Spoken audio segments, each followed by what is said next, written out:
En droit, après avoir obtenu sa thèse sur le crime passionnel, étude du processus de passage à l'acte et de répression, de sa répression. Elle a obtenu la mention très honorable et les félicitations du jury. En 2016, elle s'associe et crée son cabinet d'avocats, Sirlar, T&M Associés, j'espère avoir bien prononcé, et qui traite des questions de droit pénal, droit des affaires, droit de la famille, et de droit immobilier. Maître Habiba Touré, bonsoir. Bonsoir. Merci d'être avec nous ce soir. Merci de me recevoir. Vous êtes porte-parole du PPACI et présidente de SAFE, Sentinelle Antifraude Électorale. Avec vous, commençons donc à revisiter les principales résolutions de ce comité central qui a eu lieu le 26 avril dernier. Oui. Allez-y. Bon, écoutez, merci de me donner la parole. Alors effectivement, à l'issue du comité central, deux grands mots d'ordre ont été donnés, à savoir pour le président Laurent Gbagbo de reprendre la tournée Kokoko afin de mieux expliquer un certain nombre de choses et de sensibiliser les populations sur l'importance notamment des prochaines élections. Et nous avons également donné comme deuxième mot d'ordre la création, en tout cas la mise en œuvre du mouvement Trop c'est trop, à qui il a été demandé au président exécutif vraiment de l'organiser afin de sa mise en œuvre effective.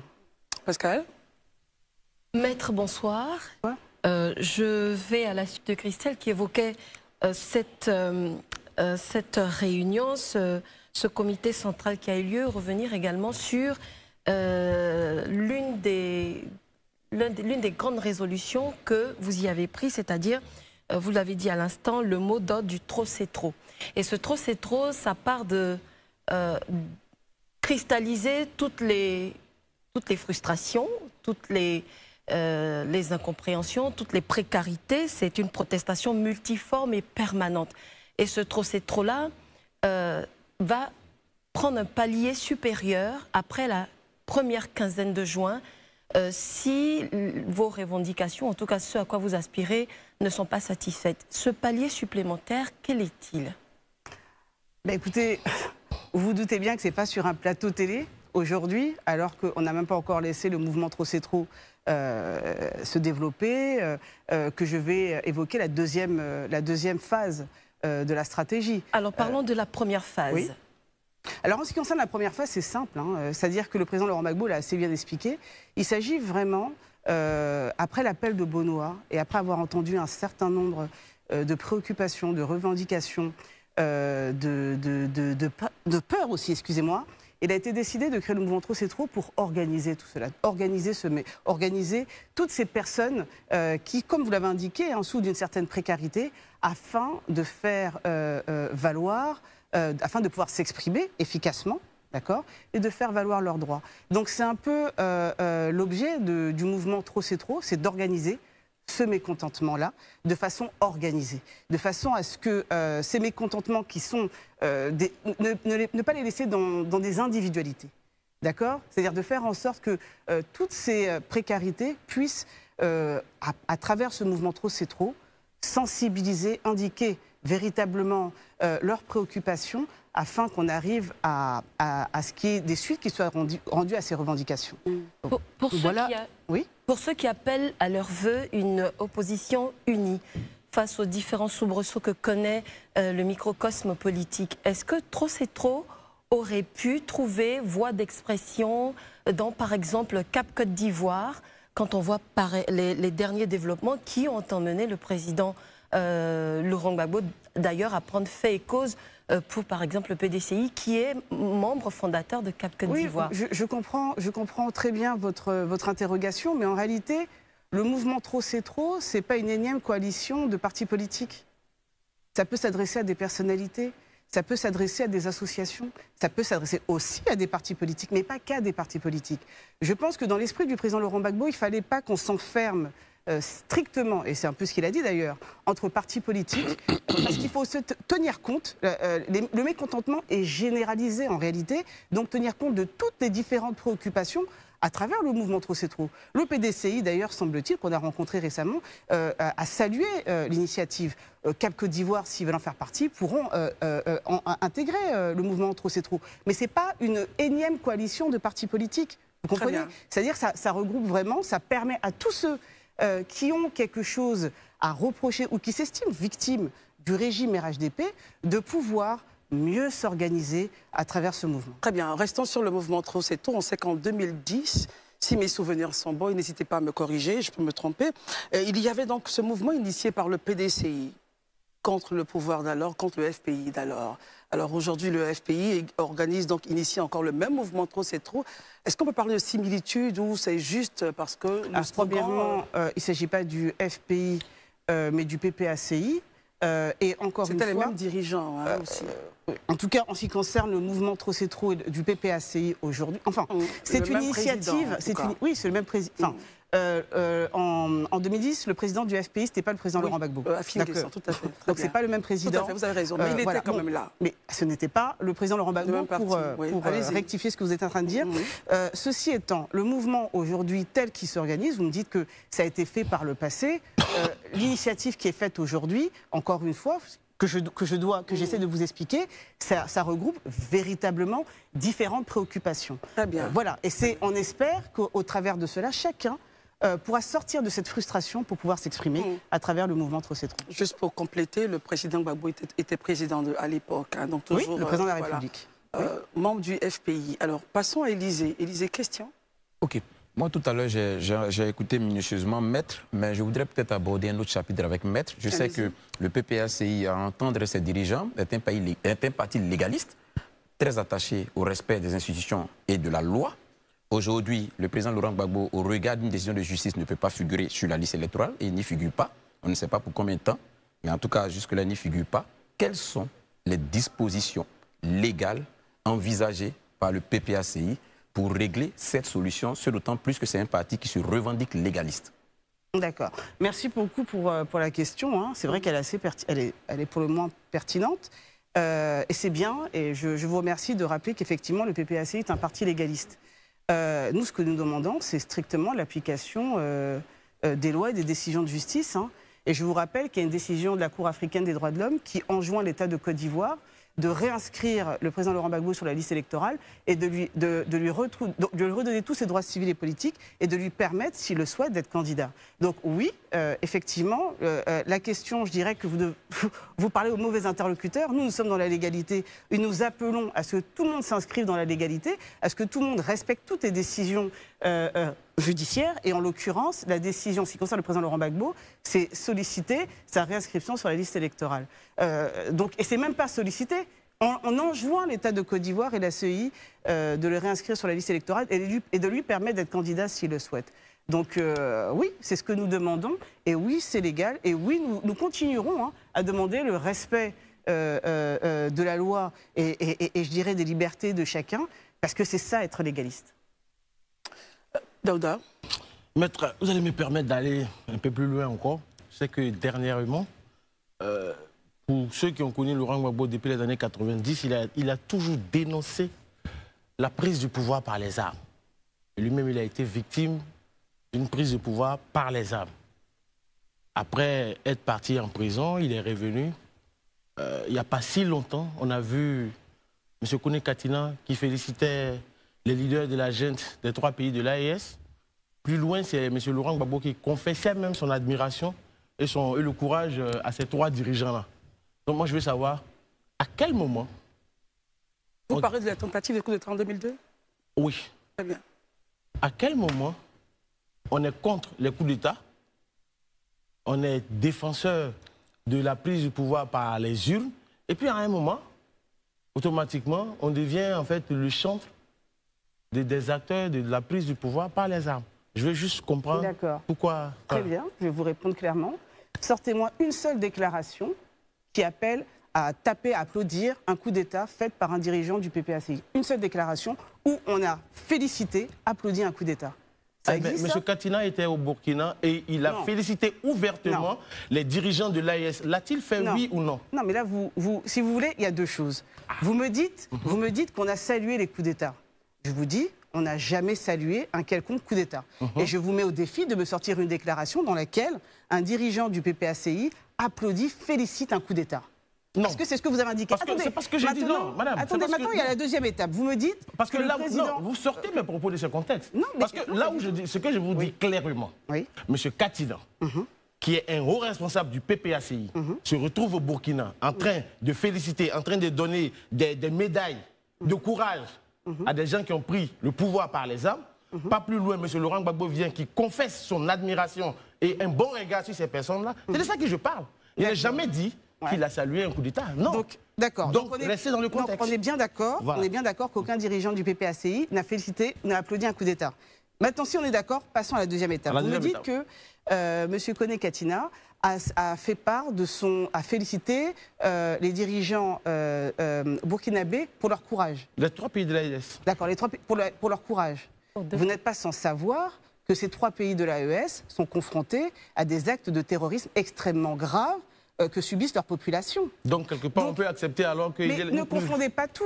C'est-à-dire le fait de faire état, de saluer, d'apporter son soutien aux dirigeants de ces pays qui sont confrontés à des actes de terrorisme ne signifie pas qu'on applaudit leur accession au pouvoir. Alors ça veut dire quoi saluer un coup d'État? Parce qu'en 1999, contre le président Bédier, le président Gbagbo disait que c'était un coup d'État salutaire. Ça veut dire quoi pour vous, pour le PPACI, saluer un coup d'État, pour mieux comprendre? D'accord. Alors, vous êtes d'accord avec moi que faire état d'un coup d'État salutaire, et encore il faudrait voir la déclaration, et féliciter un coup d'État, c'est 2 données différentes. Justement, oui, voilà. En 1999, vous indiquez que, au regard d'un certain nombre de tensions, et je crois même que si on revoit des vidéos d'époque, les populations sont sorties à l'issue du coup d'État pour féliciter. On a vu à peu près la même chose au Gabon. Bon, c'est une chose de constater qu'effectivement, au regard d'une situation, les populations se réjouissent, même si on peut critiquer un coup d'État. C'est une autre chose que de dire que des dirigeants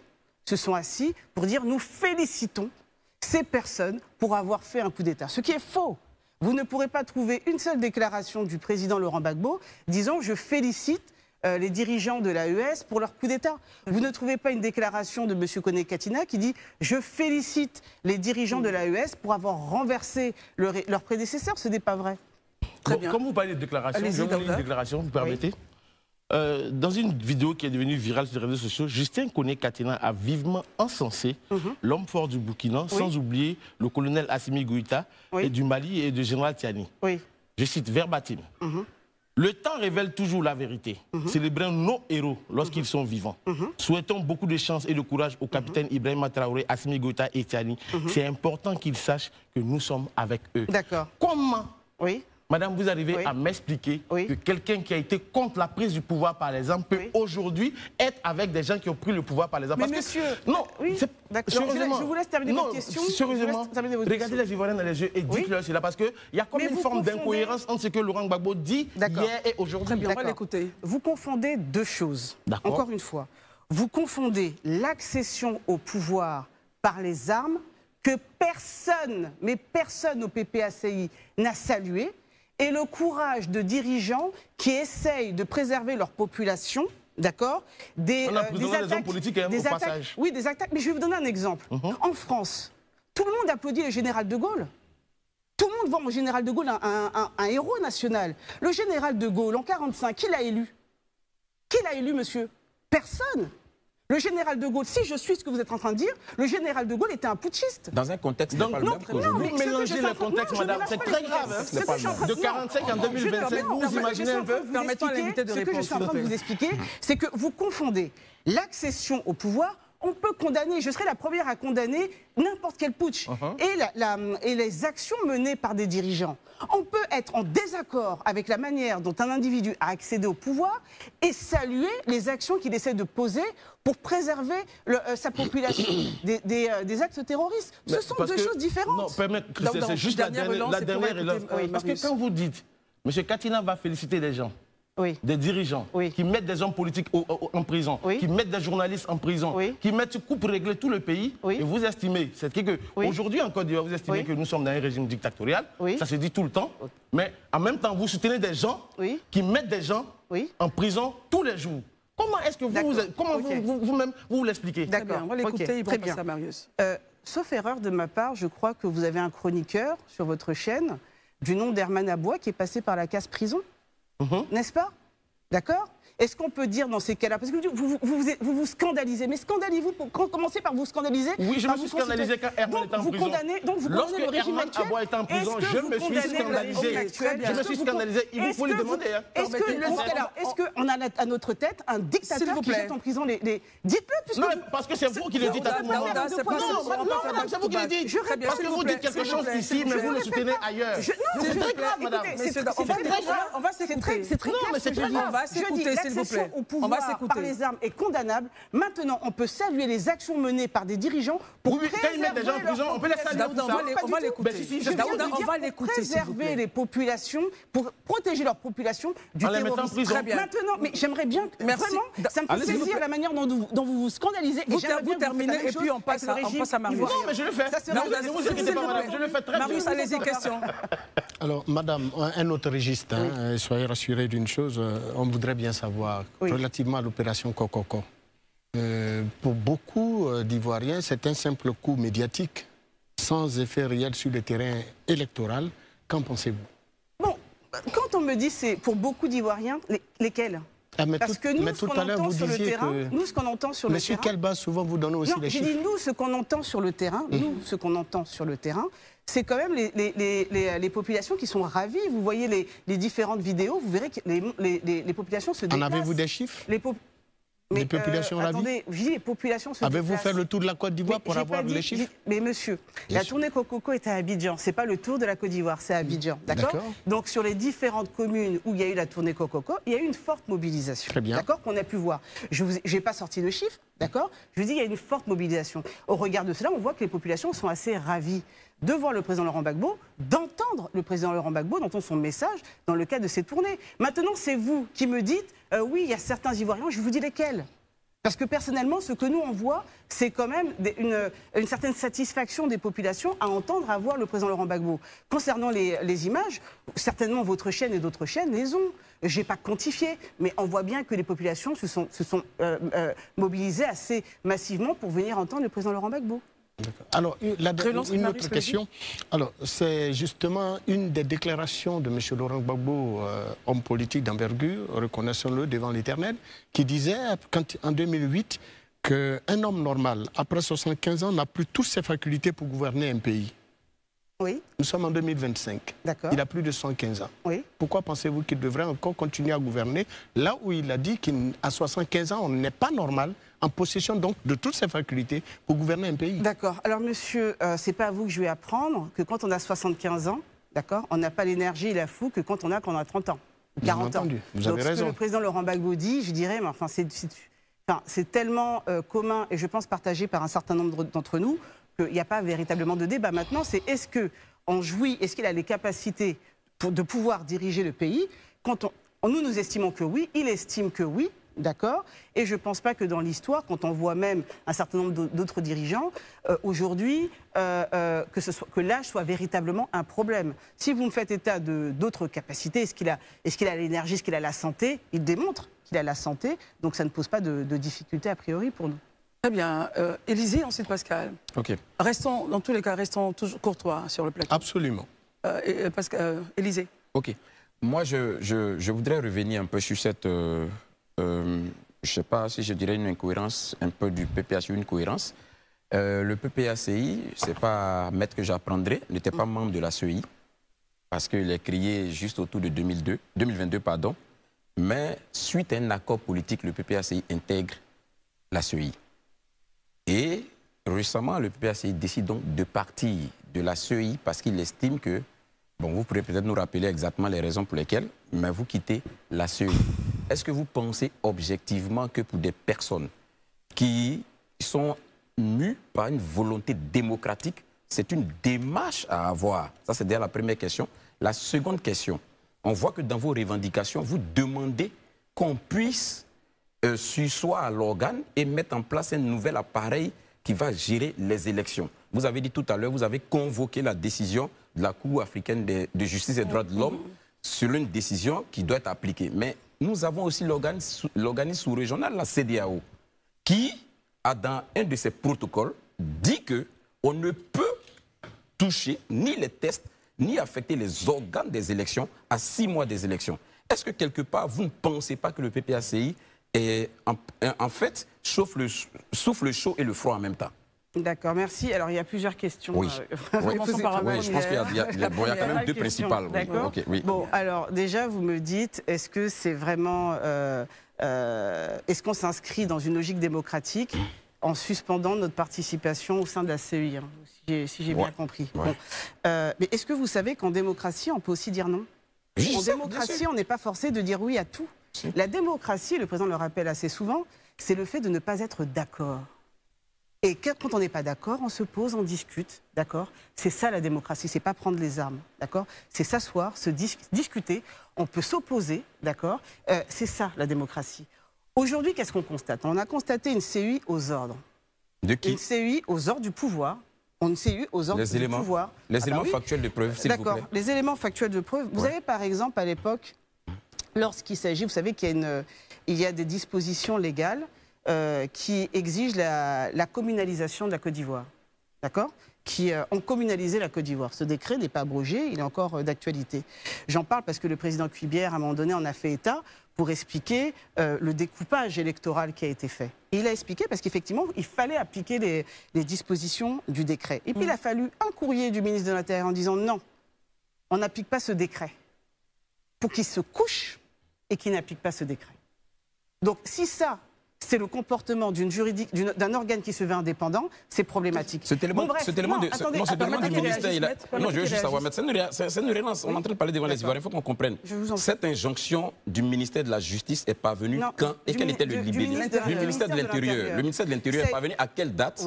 Et quel était le libellé précis de cette injonction? Et elle était adressée à la CEI ou à qui? Elle a été adressée à la CEI. Oui. Et elle a demandé clairement de ne pas appliquer les dispositions du décret. Elle date de quand, s'il vous plaît, ça devait dater, le courrier de mémoire, il devait dater en 2023. 2022 ou 2023. 2023, je pense. Et vous en mais de avez toute eu manière. connaissance. Ah oui, mais on va le publier si vous voulez. C'est public. Oui, ça sera bien. Parce que aussi bien le courrier, justement, maître, je vous dirais que même Safe en a parlé. Maître, on a fait une vidéo là-dessus pour dénoncer cela. Oui. Est-ce que justement, sur ce point précis, Élisée, vous je voulais rebondir. C'est pas sûr, justement, le point à la demande des partis politiques, non? Non, justement. D'ailleurs, on l'a indiqué. Le PPACI n'était pas dedans.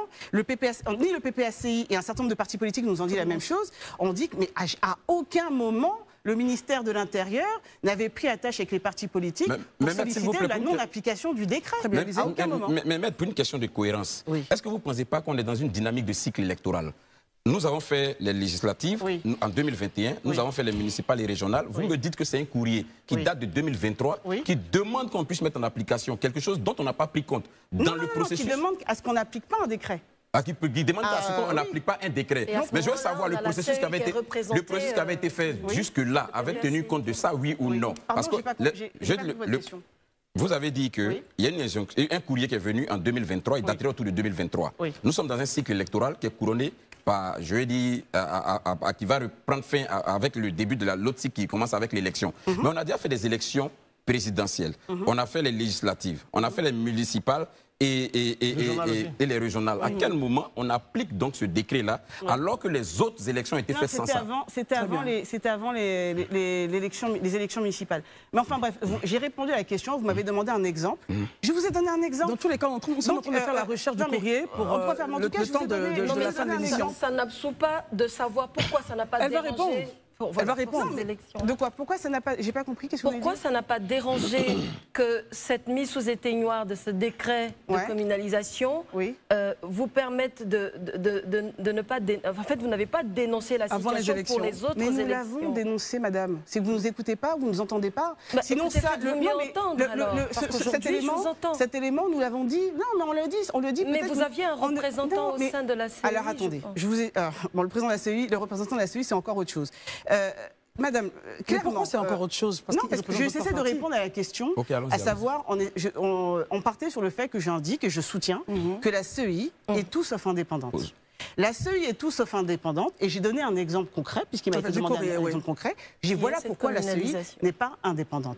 Maintenant, nous, dans notre rôle démocratique, nous avons dénoncé, et nous cessons de le dénoncer. La CEI, plusieurs fois, nous l'avons rappelé à l'ordre en disant, mais concrètement, vous n'êtes pas censé vous coucher auprès du pouvoir. Vous êtes censé justement être à équidistance du pouvoir et de l'opposition. Absolument. Quand nous, si vous estimez que nous sommes en tort, vous devez être en mesure de dire à l'opposition non. Et quand le pouvoir est en tort, vous êtes censé aussi leur dire non. Or, c'est pas ce qu'on constate. Quels sont les outils de dénonciation que vous utilisez? Est-ce que ce sont seulement... Juste après vous, Pascal, on reprendra avec Élisée. Les vidéos et les conférences de presse, madame. ou bien vous faites les réclamations? On a fait des réclamations, comme madame. l'exigent les procédures. On a fait les réclamations, madame. On l'a Très fait. bien, je peux rebondir pour une permettez question. qu'Élisée reprenne la parole. Voilà, il avait la parole. Bon, Élisée, allez-y. là, il y a une chose que moi, je ne comprends pas, en fait. Oui. Ça veut dire que, madame, à vous écouter, on a donc l'impression que la commission électorale indépendante est au-dessus des organes ou des institutions de la République. C'est-à-dire, il est là, il peut prendre une décision au-dessus de celle qui vient du gouvernement. Alors que le décret qui crée la CEI explique bien son fonctionnement. La CEI a une force de proposition. Ça veut dire sur les questions de date et les questions de procédure. Et c'est entériné par le Conseil des ministres. Donc, d'où voulez-vous que le président Cuibier, alors que le gouvernement dit non, selon vos explications, on ne pourrait pas appliquer ce décret, et que lui dise on l'applique? Vous demandez à Cuibier de s'arroger des droits qu'il n'a pas, en fait, en réalité. Non, pas du tout. Mais si. Mais monsieur, un décret a plus de valeur, excusez-moi, qu'un courrier. D'accord? Un décret de la République a plus de valeur qu'un courrier. Donc quand vous avez un décret de la République, que vous, président de la commission électorale, vous savez très bien qu'il a lieu de s'appliquer, et que vous avez juste un courrier qui vous dit ne l'appliquez pas, quand vous êtes indépendant, bah vous dites quoi? Je l'applique. Je ne peux pas vous suivre, monsieur, je peux pas suivre le ministère de l'Intérieur là-dessus, parce que c'est un décret de la République qui n'est pas abroché, je l'applique. Marius, et ensuite, n'oublions pas qu'avant la fin de l'émission, on aimerait avoir le point du PPACI sur les questions, évidemment, de ce qui se passe au PDCI. Marius, et on termine avec à la suite de sa radiation donc, de la liste électorale, le PPACI a décidé donc, de se retirer de la CEI. La radiation du président Laurent Gbagbo, je veux dire. Là À la suite de sa radiation, de la radiation en 2020. Voilà, de M. Laurent Gbagbo sur la liste électorale, le PPACI a décidé de se retirer de la CEI. Mais nous n'étions pas. Pardon? Nous n'étions pas dans la CEI. Si, vous y étiez avec M. Demba Traoré? Monsieur Demba Traoré est arrivé en 2022. N'empêche qu'il y était. Vous me dites, attendez, il faut être précis. Vous me dites que quand le président a été radié en 2020, monsieur. Oui. C'est en 2020. D'accord? Il a été radié en 2020, nous n'étions pas à la CEI. Donc, comme vous parlez de on s'est retiré, on ne peut pas se retirer d'un organe qu'on n'a pas intégré en 2020. Très bien, mais lorsqu'il rentrait à la CEI, voilà, il rentrait sous la bannière de, avant évidemment, normalement d'être assermenté, de prêter serment et de dire qu'il travaillera pour la population. Il est rentré en tant que qui, monsieur Demba-Pierre? Il est rentré désigné par le PPACI, par le président du PPACI. Alors, donc ça me ramène à comprendre que vous vous êtes retiré, oui ou non, de la CEI? Oui, on s'est retiré là. Mais voilà, c'est de ça qu'il s'agit. Comment pouvez-vous retirer de la CEI et en même temps, qui a été qualifiée donc d'institution boiteuse au dire du président Laurent Gbagbo, et puis par la même occasion, le 12 avril, à Dabou, le président a annoncé qu'il participera à l'élection présidentielle. Par quelle alchimie pourra-t-il participer à une élection présidentielle pour laquelle d'ailleurs son nom ne figure pas sur la liste électorale? Mais quel est le rapport? C'est-à-dire que, attendez, vous me dites, parce qu'on s'est retiré de la CEI, on ne pourrait pas participer à l'élection présidentielle? Lui, j'ai bien parlé de sa radiation. Il n'est plus sur la liste. Il n'est pas sur la liste. Quelle solution vous envisagez? D'accord. Comment quelqu'un qui n'est pas sur la liste pourrait-il être candidat? Il a été radié, comme on vous l'indique encore, d'accord? Il y a une décision, alors on va le répéter encore une énième fois, il y a une décision de la Cour africaine des droits de l'homme qui demande à ce qu'on le réintègre et à ce qu'on lui permette, d'accord, s'il le souhaite, d'être candidat. Dans un état de droit, on respecte sa signature. Et lorsqu'on a une décision de la Cour africaine des droits de l'homme qui vous demande, d'accord, de réintégrer, d'accord, on l'exécute, d'accord. Les décisions ne sont pas faites juste quand ça nous arrange. On doit également les respecter quand ça ne nous arrange pas. C'est ça la démocratie. Or, en l'occurrence, qu'est-ce qui se passe ? D'accord? C'est que, outre, je ne vais même pas revenir sur toute l'irrégularité de la procédure qui a abouti à la condamnation du président Laurent Gbagbo, mais en tout état de cause, il y a une décision qui intervient, qui demande à ce qu'il soit réintégré et elle n'est pas exécutée. Quel est le rapport, justement? Il est là le problème. Maître, justement, quel est le rapport que la Côte d'Ivoire entretient en ce moment? Et vous êtes juriste, vous allez peut-être mieux regarder cette affaire. Quel est le rapport entre la Côte d'Ivoire en ce moment et la Cour africaine, justement? Ah non, elle s'est retirée. Elle s'est retirée. Mais lorsque la décision a été prise, les décisions s'appliquaient encore à elle. Parce que c'est pas la fête, on se retire pas comme on veut. Excusez-moi, il y a des préavis à respecter, etc., etc. Donc non, en ce qui concerne la légalité de la décision, elle n'est pas remise en question. Très bien. Sauf que là, c'est juste, en gros, hein, c'est je décide, parce que je le veux, de ne pas exécuter une décision à laquelle, pourtant, j'avais reconnu la compétence de la juridiction. C'est ce qui est problématique. Très bien. Daouda. Maître, on va revenir juste un peu au PPACI encore. Juste un peu. Je suis là pour ça. Oui, bien entendu, et ça me fait vraiment plaisir de vous voir. Madame, Laurent Gbagbo veut réconcilier les Ivoiriens. Il veut fédérer les Ivoiriens autour de l'opération Trop c'est trop. C'est bien ça. Mais je suis quand même un peu embêté quand on sait qu'après son retour de la CPI, l'acte politique symbolique que M. Laurent Gbagbo a posé, c'est de diviser sa propre famille politique. Est-ce qu'il est crédible, M. Laurent Gbagbo, pour pouvoir fédérer les Ivoiriens quand il n'a pas pu tenir sa famille en ordre? Précision, Daouda. Mamadou Koulibaly est quelque part, Simone Eivé Gbagbo est quelque part, Afin Guessan est quelque part, Charles Blé Goudé est quelque part, lui il est seul. Il n'a pas pu réconcilier sa famille politique et c'est les Ivoiriens qui veulent réconcilier. Est-ce que c'est possible? D'accord, merci pour votre question. Alors déjà, le président Laurent Gbagbo n'est pas seul, d'accord? Si nous sommes si nombreux autour de lui, il suffit de voir Dabou pour voir que le président Laurent Gbagbo n'est pas seul. Bon, ça c'est la petite parenthèse. Pour revenir à votre question, vous voyez, bon, je comprends, hein, parce que au regard de ce qui se pratique actuellement depuis 15 ans au pouvoir, je comprends quelque part votre question. Mais sachez que le principe démocratique, c'est la liberté de tous d'adhérer ou pas à un parti politique. Donc, quand le président Laurent Gbagbo crée le PPACI, d'accord, c'est pas le président Laurent Gbagbo qui va mettre un couteau sous la gorge de qui que ce soit pour intégrer le PPACI. Si le ministre Charles Blé Goudé a voulu rester dans le COGEP, si Mme Simone Eivé a voulu créer le MGC, si d'autres encore veulent créer d'autres mouvements, mais c'est leur liberté. D'accord? Et je crois que le président l'a encore rappelé lors du comité central en disant que nous, là, si nous nous appelons le parti des africains, le parti des peuples africains, c'est parce que justement nous reconnaissons la liberté à chacun de créer son parti. Le PDCI n'est pas de notre mouvance, mais on doit être solidaire avec ce parti lorsqu'il est mis en difficulté. Si demain c'est le MGC, si demain c'est le COGEP, si demain c'est un X parti, peu importe, on doit se battre pour permettre justement toute la diversité de s'exprimer. Mais vous évoquez comme si on devait obligatoirement mettre tout le monde sous notre coquille. Mais madame, c'est pas ça le contexte. Parce que là où vous partez un peu loin. Monsieur Laurent Gbagbo va à la CPI. Oui. Il passe des années en prison. Oui. Derrière lui, sa famille est un peu disloquée. Étant loin, on se dit que étant loin, c'est ce qui fait que les enfants sont en train de se battre. Mais quand il revient en tant que bon père de famille, je pense que le bon sens, pour moi, c'est de réunir tout le monde, on s'assoit, on discute, ok, on met nos différents de côté. D'accord, mais voilà.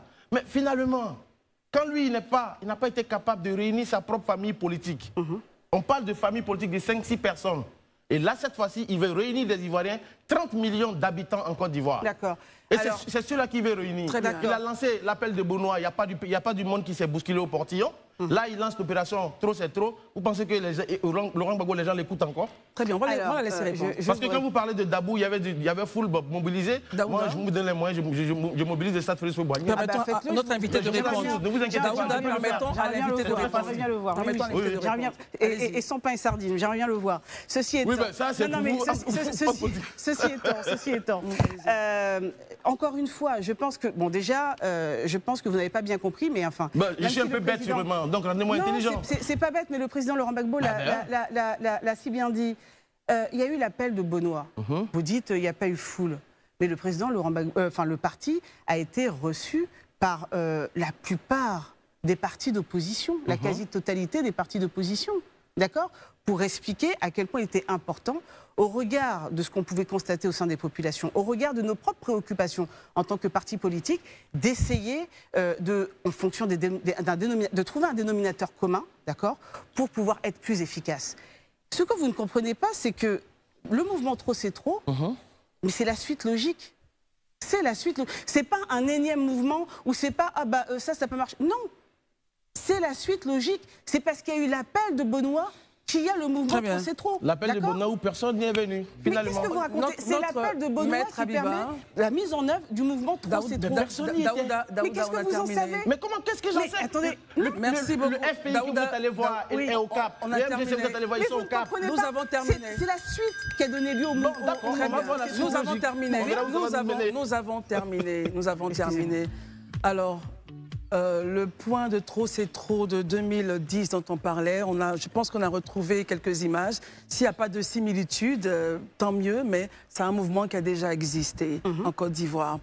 Si la régie est bonne, on peut voir les images. Et puis, le président disait qu'il fallait sauver le PDCI-RDA. Au vu de tout ce qui se passe, quelle solution, selon vous, pour sauver le PDCI? Quelle solution pour sauver? Parce qu'il a dit qu'il fallait sauver le PDCI. Non, il faut qu'on se montre... On ne doit pas laisser, clairement, on ne doit pas laisser le PDCI mourir et on doit se montrer solidaire avec le PDCI. Clairement, il n'y a pas encore, il y a quelques jours, nous avons rencontré le PDCI, des discussions ont lieu avec le PDCI, on fait part de notre solidarité au PDCI. C'est la moindre des choses qu'on doit avoir vis-à-vis d'un parti, même si nous n'avons pas la même idéologie frère. Donc voilà, c'est ensemble qu'on voit comment on peut... déjà, on leur apporte notre soutien, et c'est déjà ça, c'est déjà beaucoup. Très bien. Écoutez, si nous sommes prêts du côté de la régie, je pense qu'on peut y aller. Sinon, à tout moment de l'émission, on pourra donc... voilà. On n'a pas. Le son, on a un challenge de son. Voilà. Alors donc, c'était juste donc, un mouvement qui a existé en 2010. C'était un mouvement initié par le PDCI contre le pouvoir FPI de l'époque. Mais en tout cas, nous avons eu beaucoup de plaisir à vous avoir, Maître Habiba Touré, porte-parole. Je ne voyais pas trop le rapport avec... Je vous posais la question à l'entame. Est-ce que c'était un mouvement similaire ou c'est juste, juste un vocable que vous avez trouvé comme ça? Non, le mouvement je rappelais qu'il avait existé. Ah d'accord, ok, donc c'est le rappel. Mais le mouvement Trop c'est trop est la continuité de l'appel de Benoît du 14 juillet 2024. Oui, et vous l'avez bien expliqué. Voilà. Alors, est-ce que vous avez un dernier mot? Non, je pense que j'ai été, j'espère, suffisamment claire, que j'ai essayé de dissiper, en tout cas d'apporter les réponses aux questions qui pouvaient se poser. Le mouvement Trop c'est trop est en train de s'organiser progressivement et nous espérons que vous pourrez voir et peut-être nous interroger de nouveau sur les actualités du mouvement Trop c'est trop. Ben, avec beaucoup de plaisir pour voir un peu comment ça évolue et tout cela. Merci beaucoup, Maître. Merci. Et n'hésitez pas à revenir quand vous voulez. Avec plaisir. Le journal vous est présenté par Karel Dablé. À tout de suite pour la seconde partie.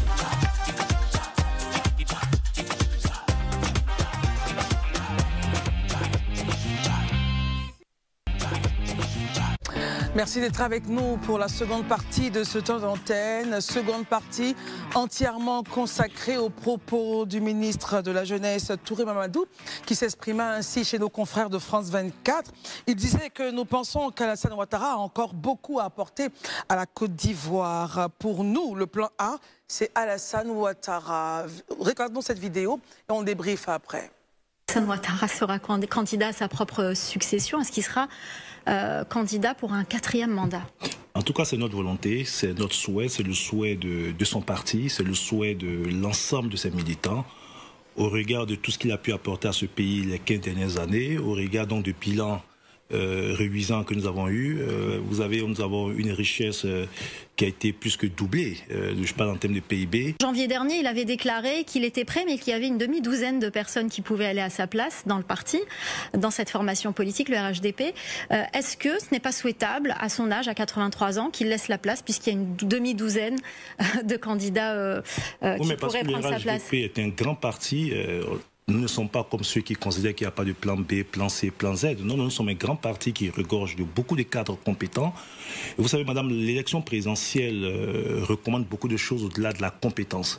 C'est aussi le leadership, la capacité à rassembler, à faire face aux défis. Et pour nous, le plan A, c'est Alassane Ouattara. Voilà, pour le RHDP, le plan A, c'est le président Alassane Ouattara, mais il note qu'il y a aussi des plans A, B, C, D, contrairement aux partis de l'opposition, dont le PPACI et le PDCI. Pascal Soki, à votre commentaire. C'est une posture qui est très bien vue. Vous voyez, quelle que soit votre obédience politique, vous avez quand même un petit pincement au cœur quand vous entendez Urbi et Orbi, les partis politiques, dire que c'est celui-là ou rien. Le tout sauf X ou le tout sauf Y, c'est un peu révolu. Alors, c'est très judicieux de dire, sans le dire, que nous, on n'est pas arc-boutés sur un individu, mais en même temps, on ne croit qu'en lui. Vous voyez, il y a toujours cette dualité-là. Cette nuance-là. Cette nuance. C'est même une vraie dualité. C'est il n'y a que lui et il n'y a pas que lui. Mais ça s'inscrit aussi dans ce que le président de la République a dit lors de la présentation des vœux à l'un des corps qui était face à lui. Il a toujours lui-même dit qu'il y avait une Il a toujours lui-même dit qu'il était prêt à servir et il a dit dans la même veine qu'il voyait cette fameuse demi-douzaine de cadres. Et le ministre Touré Mamadou ne dit pas autre chose. Mais celui qui le dit, c'est encore plus révélateur. Qu'est-ce qu'il représente, le ministre Touré Mamadou? Il représente c'est plus de 70% de la population de Côte d'Ivoire, c'est-à-dire ces jeunes. Vous vous imaginez bien que quand il se déplace et qu'il va à Paris pour cette prise de parole, c'est une prise de parole qui est approuvée, c'est une prise de parole qui est préparée. Et donc, ce qu'il dit, c'est quelque part ce que dit non seulement le parti, mais certainement en grande partie ce que dit le président de la République. Et de se positionner comme ça, alors que tous les autres partis sont en train de dire c'est le plan A et rien d'autre, où on arrache la parole à certains qui oseraient dire le contraire, c'est de montrer aussi que nous, ici, non seulement on croit 100% au chef, mais on croit aussi 100% aux capacités du chef à désigner, ou en tout cas au parti à désigner, notamment peut-être les 20 et 21 juin prochains, le plan A, qui est le président de la République, ou peut-être quelqu'un d'autre. Oh, et pour ceux qui peut-être l'ignoraient, celui qui avait été pris à partie et dont le micro avait été arraché, s'est rallié après donc une visite de l'honorable Diaoufoué. Dans une vidéo, il s'est rallié, il a dit qu'il n'y avait que le plan A, qui était le président Tidiane Thiam. Voilà. Après une visite avec Diaoufoué. Oui, là nous sommes dans le cas du PDCI. Voilà. Oui. Revenons au RHDP. Élisée, votre commentaire. Il y a plusieurs plans, mais le plan A, c'est lui. Oui, moi déjà, je fais un commentaire dans la forme et dans le fond. Hein. Dans la forme, bon, il faut dire que ce n'est pas une surprise. Pour ceux qui le connaissent quand même, on sait que Touré Mamadou, au niveau, je veux dire que de la jeune garde dans les partis politiques, il fait partie quand même de l'une des personnes en termes d'éloquence, vraiment en termes de, je veux dire, de charisme, sur les questions de débat, quand même fait partie de, je veux dire, de l'une des références en la matière. Le dit, c'est pas vraiment être laudateur, mais c'est une réalité. Donc, on s'en a pas été surpris de le voir très à l'aise sur le plateau et vraiment senti cette fluidité dans ses réponses. Donc, c'était plus ou moins prévisible. Maintenant, dans le fond, ce qu'on a abordé, moi, au travers notre plan A, c'est le président Ouattara, mais il y a des plans A, il y a des plans B, il y a des plans Z. Je pense que c'est pour moi une posture du RHDP qui peut être en train de comprendre de plus en plus les aspirations et les attentes des populations. Comment cela? Il y a une volonté quand même, je pense, au niveau des populations, de voir un nivellement de la classe politique ivoirienne. On sent qu'il y a une volonté de voir de nouvelles personnes émerger sur la classe politique. Ceux-là qui ont cristallisé les passions et les débats depuis près de 3 décennies, franchement, ne font plus recette. En réalité, c'est vrai qu'ils ont encore des adeptes. C'est normal quand on a déjà gouverné, quand on a été vraiment un opposant charismatique, quand on a gouverné le pays pendant 30 ans, pour certains 10 ans, pour d'autres 15 ans et autres, tout ça, c'est vrai qu'on est dans l'opinion. Mais les aspirations de ces 77% qui constituent, les jeunes qui constituent 77% de la population, aujourd'hui, il y a une volonté de voir du neuf. Et je crois que le RHDP n'exclut pas cette possibilité-là en permettant ou en parlant de plan B, de plan C, de plan Z, c'est des possibilités qu'il entrevoit. Ça veut dire qu'en son sein, peut-être ça le dit de façon ouverte devant, aux yeux de tous comme ça, mais c'est des options qui sont sur la table. Et ça, je crois qu'aujourd'hui, qu'on soit dans l'opposition, qu'on soit dans le parti au pouvoir, c'est une voix qui doit quand même pouvoir porter. Cette aspiration de pouvoir voir de nouvelles personnes émerger dans la classe politique et faire avancer. La dernière fois, quelqu'un disait sur le je pense que c'est Pascal qui disait effectivement, en rappelant un des propos du président Ouattara, qui disait que si c'est-à-dire que les deux, si sa génération ne partait pas, lui ne partait pas. Oui. Moi, je crois qu'aujourd'hui, je le disais la dernière fois sur le plateau ici, je sens dans l'attitude, dans certains gestes, je lis un peu peut-être une volonté du président Ouattara de céder la main. Et ça sera pour moi une bonne chose, dans la mesure où, aujourd'hui, comme on l'a expliqué, la nature a fait que le président Bédié n'est plus là, paix à son âme. Le président Gbagbo, il est là, mais il n'est pas éligible, donc il ne peut pas compétir actuellement.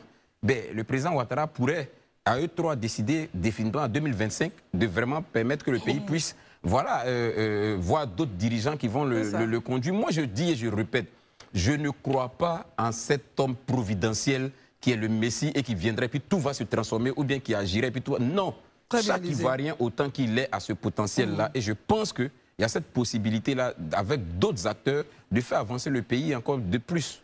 Alors, Marius Comoé, finalement, les plans B, C, D ne pourront être qu'annoncés par le président lui-même, par le président du parti. Mais les militants et justement toute la classe autour de lui demandent à ce qu'il se représente. Bon, en effet, sous nos cieux, il y a des leaders charismatiques auxquels se réfèrent justement les militants et sympathisants de nos partis politiques. Sous Houphouët, on l'a connu avec le PDCI-RDA, toute la Côte d'Ivoire ne jurait que par Houphouët, au point même que personne ne pouvait envisager un tant soit peu que quelqu'un même au sein de l'appareil du PDCI, d'alors le parti unique, le parti État, pouvait se permettre même d'être candidat face à Houphouët. Donc Houphouët a été de tout temps le seul et unique candidat jusqu'à ce qu'en 90, le président Laurent Gbagbo vienne mettre un terme à cette situation. Et depuis lors, il y a eu divers candidatures. Et ce que nous nous souhaitons, c'est justement ça, qu'il y ait une diversité au sein des partis et que des intelligences, des compétences se lèvent pour pouvoir naturellement prétendre un jour briguer la magistrature. Mais le point, c'est comment est-ce que vous l'apercevez? Comment est-ce que vous le commentez justement, ce point d'avoir la multiplicité de candidatures possibles au sein du RHDP, quand on sait que dans certains partis de l'opposition, il n'y a que le président, par exemple PPACI, le président Gbagbo, PDCI, le président Thiam l'a dit, il n'y a pas d'autres plans. Mais justement, c'est vraiment dommage. C'est ce que j'ai développé, mais j'allais forcément y arriver, parce que pour nous, dans un parti politique, c'est le rassemblement de multiples intelligences, c'est le rassemblement de multiples compétences, et donc on ne peut pas se référer exclusivement et uniquement à un seul et unique individu, fût-il Mahomet ou Jésus-Christ. Je pense qu'à un moment donné, on doit pouvoir d'abord respecter les règles qui régissent le fonctionnement de la République. Ensuite, savoir à un moment donné céder le pouvoir, céder la gestion du parti, la gestion du pouvoir même d'État à une nouvelle élite. Et ça, c'est important pour la survie même d'une nation. C'est important pour revigorer la vie politique d'une nation. Mais qu'on ait toujours à choisir le seul et unique individu, bien que cela cause un problème au niveau de la démocratie. Mais je pense que tout dépend. Tout dépend parce que le choix des partis politiques, c'est un choix libre. Les partis politiques se créent librement et choisissent qui doit présider à leur destinée. Mais je pense qu'au niveau de l'État, quand on arrive au niveau de l'État, il y a des règles pour pouvoir à un moment donné quitter le pouvoir d'État. Daouda, commentaire? Non. Et après, on essaiera de faire un peu de fiction pour avoir les possibilités des plans B, C, D, E jusqu'à Z. Non, moi je pense que tout à l'heure, Élisée disait qu'il va avoir un nivellement. Moi je pense que ça est déjà là. Ça est déjà là, oui. Comment cela? Non, je veux dire qu'il y a un nouveau cycle qui va s'ouvrir après 2025. Et je pense que aujourd'hui, les Ivoiriens, comme il le disait, ont besoin de changement. Donc ce sera peut-être pour vous, après 2025, qu'on aura une nouvelle classe qui va émerger? Non, j'ai dit que pour moi, c'est déjà là. C'est déjà là. Parce qu'il y a une nouvelle race d'hommes politiques qui viennent d'arriver, qui ont des dents longues, qui sont prêts à aller combattre. Donc, je veux dire, aujourd'hui, quand on le veut ou pas, moi, je l'ai toujours dit, moi, mon souhait, c'est qu'aujourd'hui, le président Ouattara aille se reposer avec son petit frère, Laurent Gbagbo. Ça, je l'ai toujours dit depuis, ça fait 3 ans que je le répète. Et donc, quand aujourd'hui le ministre Touré dit que Ouattara reste notre plan A, même si nous avons un plan B, plan C, plan Z, plan Y, je veux dire, il respecte en fait la sociologie ivoirienne. Dans nos us et coutumes, il ne faut pas l'oublier, même si aujourd'hui on a atteint un certain niveau, il ne faudrait pas perdre de vue qu'en réalité, dans nos us et coutumes, c'est difficile de parler de la succession du chef, que le chef est vivant. De son vivant en fait. Donc, par respect pour ces principes-là, ils ne diront pas qu'eux-mêmes, ils ont envie. Voilà, je pense que tout le monde aujourd'hui, comme il l'expliquait, beaucoup d'Ivoiriens veulent une alternance, veulent un changement. Voilà. Et je reste avec vous justement, parlant d'alternance. Qui, selon vous, au RHDP, pourrait constituer ces différents plans-là? Quelques noms qui pourraient émerger selon vous? Aujourd'hui, si vous me demandez au RAGP, quels sont, je suis sûr qu'elle parle de la demi-douzaine de personnes. Les plans B, C, D. Les plans B, C et D. Bon, de mémoire comme ça, hein, je pourrais parler, le vice-président, il est là, Temoko Mélié, il existe. Il y a quoi? Le ministre de la Défense, Téné Birema. Il y a Patrick Hachi, qui est très bon aussi, très bon technocrate. Il y a à qui je peux penser Fidel Saracero, à un moment donné... Ministre et directeur de Voilà, cabinet. son nom était dans les starting blocks. Même qu'on le veuille ou non, le ministre de Chevaux, là, j'ai oublié son nom. Mabri. Ouais, Mabri Toakeuse. Voilà, Albert... Non. Il n'y a pas de femme dans votre... Mais la femme que je vois dans ce lot-là, c'est... évidemment, la ministre d'État, ministre de la fonction publique, Anne Désiré Ouloto, parce que véritablement, elle a fait... Elle a roulé sa bosse en politique, ça ne date pas d'aujourd'hui. Et pour aujourd'hui devenir ministre d'État, ministre de la fonction publique, franchement, ce n'est pas une chose aisée. Donc si elle a eu ce poste de ministre d'État, ça veut dire qu'elle en a les compétences. Mais si vous me demandez de faire de la fiction, même si je n'ai pas de boule de cristal, de mémoire comme ça, je vous dirai de façon claire, Patrick Hachi, Temoko Mélié, Téné Birema, Fidel Saracero. Très bien. Pascal, Oui. votre fiction, ce sera laquelle pour vous? Bon, alors, je ne vais pas faire de langue de bois, permettez, mais je n'irai pas sur l'exercice qui consistera à citer des individus, mais je pense que le parti politique qui réussira à battre en brèche, et je reviens vraiment sur ce que j'ai dit tout à l'heure, l'idée qu'il y a d'autres plans, et celui qui est en train de le faire, là, on le constate, c'est le RHDP. Quand tout le monde... Vous avez vu, au départ, tout le monde était « c'est notre président ou rien ». Ça a été le discours de tout le monde. Et puis ça, c'est un vrai tournant qui vient de se produire là. Quand le ministre Touré Mamadou dit « ah oui, nous, notre plan, il est A, mais il pourrait être B ou C ou D, mais ne vous y méprenez pas, notre plan le plus sûr, c'est le plan A ». Vous ne voyez pas la petite fissure, la petite fourmi qui s'est glissée dans la fente du mur, ce n'est pas rien. Et ça, c'est une vraie capacité à se remettre en cause. Alors, ça m'amène à conclure que le parti, et c'est ce que le RHDP est en train de faire, qui arrivera à dire à ses militants, allez, on ne va pas vous envoyer dans le mur pour une seule personne, ou meilleure fût-elle. On va se comporter en parti politique, pas responsable, parce que tous les partis le sont, en tout cas, je veux le croire, mais on va vous ouvrir des perspectives, parce que c'est aussi notre rôle, d'ouvrir des perspectives. Et à côté de cela, apporter une nuance sur la capacité de tout le monde de diriger aux destinées d'un parti ou d'une nation. Je vais nuancer un peu, moi, ma position par rapport à celle d'Élysée. Vous savez, quand on regarde la vie du président Félix Houphouët-Boigny, et même quand vous regardez la vie de ses prédécesseurs, il y a pléthore de gens qui pourraient le faire, mais peu sont prêts à abandonner leur vie familiale, leur vie tout court pour donner leur vie à la nation.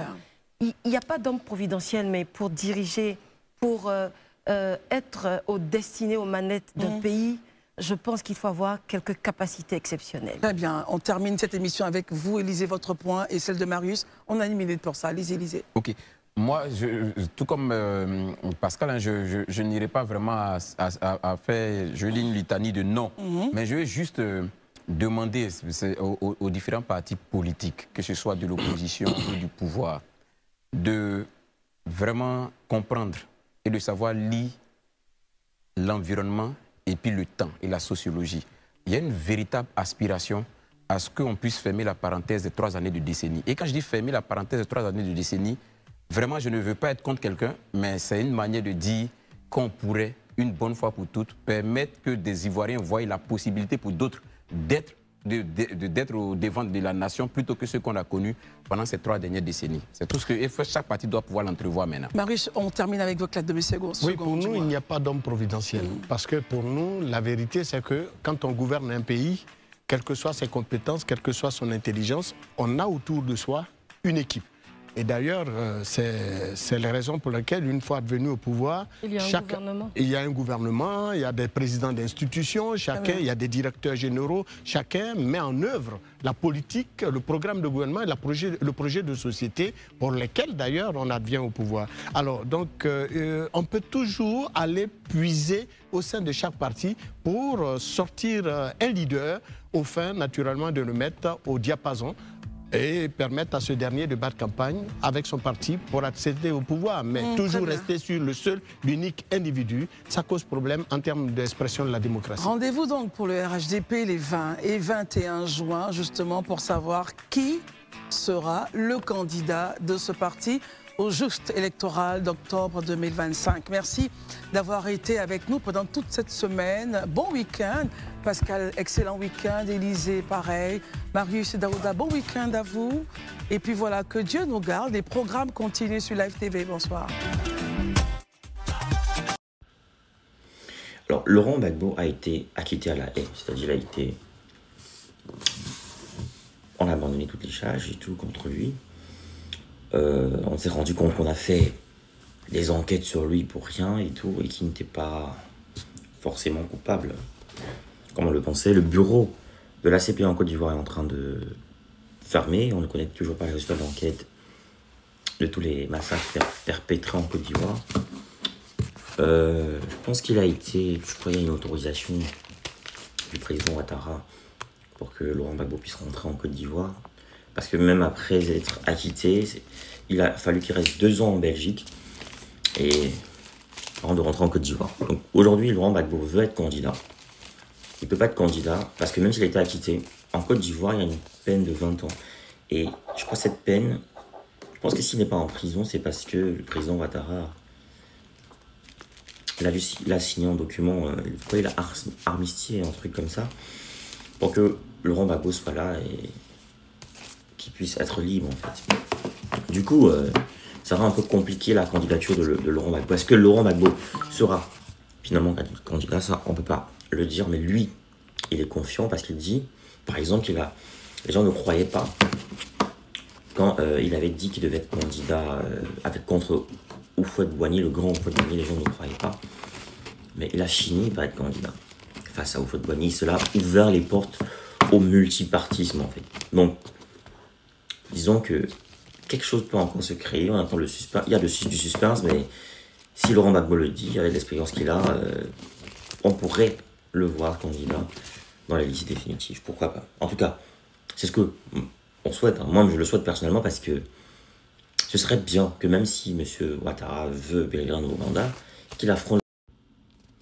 Alors le cas de Laurent Gbagbo, franchement, ce serait une bonne occasion, parce que si le président Alassane Ouattara, que certains estiment illégitime après ce qui s'est passé en 2010-2011, beaucoup de gens disent souvent que c'est le président de la France, c'est l'ami des Français, c'est Sarkozy qui l'a placé.